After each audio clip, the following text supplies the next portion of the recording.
رحیم ټولو مشرانو ته همزولو ته کشرانو ته زما ملګرو ته السلام علیکم. د نننۍ ورځې په مناسبت مې څه شعرونه راوړي دي، ستاسو توجه غواړم، بالخصوص د مشرانو نه. څه قطعات دي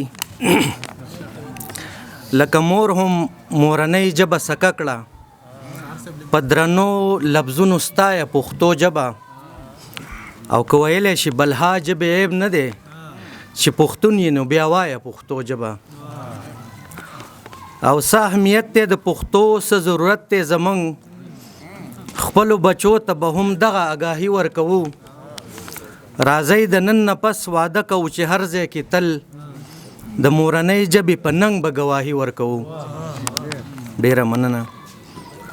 بله قطعه جي چې کومه ژبه چې د کور او د مهلت وي هغه ژبه د نصاب ژبه پکار ده، او چې مې لاره د تعلیم او تربیت شي زما ژبه د کتاب ژبه پکار ده.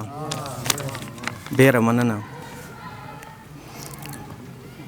څنګه پلاس څنګه بلاس د پښتو باغ ته د ګلچین ورسي، درمان صاحب توجه غواړم، څنګه بلاس د پښتو باغ ته د ګلچین ورسي چې حفاظت له د ساتونکو یې دیوال ولاړ دی، او ژوندۍ پښتو به داسې هسکه او ځلانده وي تل، ورکه به نشي چې په شا ورته لیکوال ولاړ دی.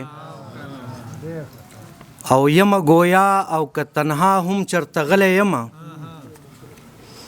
یمه ګویا او که تنها هم چرته غلی یمه، زما د سوچ ژبه زما سره شامله ګرځي، او چې وي معلوم قدر و قیمت ورته سهره نو بیا څنګه به څوک د خپلې ژبې نه غافله ګرځي.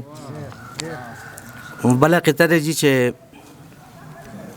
بد اثر د نورو ژبو مې په ژبه د وران، بد اثر د نورو ژبو مې په ژبه د وران، ځوانان مې نیمه انګریزي نیمه پښتو وایي، او د سکون خوب چې ورله غواړي نو هم پالي پښتو، د غیږ بچي ته مور نن هم للو للو وایي. آخري قطعه جي چې خواره واره دي هغه خلک بدمرغي وګوره، د چا چې ستړې ورځ او شپه ده د پښتو دپاره، او څوک یې په ټکي قربانیږي بیریا ملګرو، چا ګرځولې وسیله ده د پیسو دپاره. ډېره زیاته مننه. السلام علیکم.